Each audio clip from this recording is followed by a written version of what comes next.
people I helped clean up are rising from the floor. I see my coworkers staring at me with a mix of confusion and disdain. Our team leader is speaking, but I can't make sense of the words. His voice sounds like the creaking of old wooden floorboards beneath my feet. The fluorescent lights overhead seem to flicker in tandem with the pounding in my head. Our team has been tasked with cleaning up the abandoned office on the second floor after the big layoff. I remember seeing the looks on the faces of my former colleagues as they left. I thought it was just sadness, but now I wonder if they knew something I was too stupid to see. I'm following our team leader as he leads me through the dimly lit office. The air is thick with the stench of rotten electronics and stale coffee. I try to focus, but my mind keeps wandering to the things I saw when I was cleaning under the cubicles. I found trash bags filled with used tissues and broken glass. I cleaned them up, but now I wonder if I was just moving the problem from one place to another. The team leader stops at the door marked with a biohazard symbol. I nod because he expects me to know what this means. I see him pull out a respirator mask from his pocket and put it on. I don't have one. He looks at me with a mixture of fear and annoyance. Our team member Rachel speaks up, but her voice is muffled by the mask. Our team leader turns to her and tells her to stay back. I turn to Rachel and she looks at me with a pleading expression.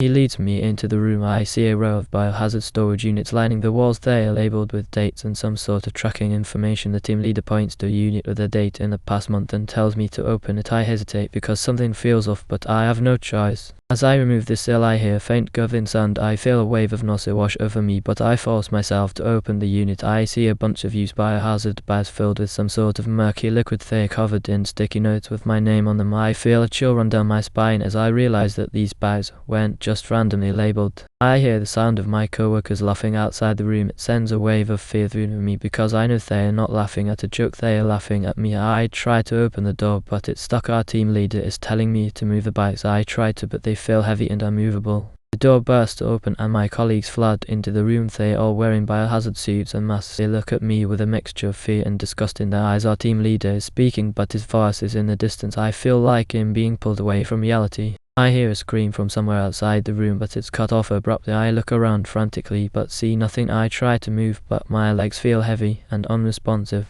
Then I see my boss standing in the doorway. His eyes are black as coal and his skin is pale as alabaster. His smile is twisted and sinister. He says something, but his voice is just a distant murmur. I see the bags of biohazard material starting to move of their own accord. They rising from the floor like ghosts. The gurgling sound grows louder and more urgent. I feel a wave of horror wash over me as I realize that I helped clean up bodies. I am not crazy. I am not crazy. This is real. I think back to all the strange things that happened after the layoff. The constant sense of unease, the always present feeling of being watched. Now I know why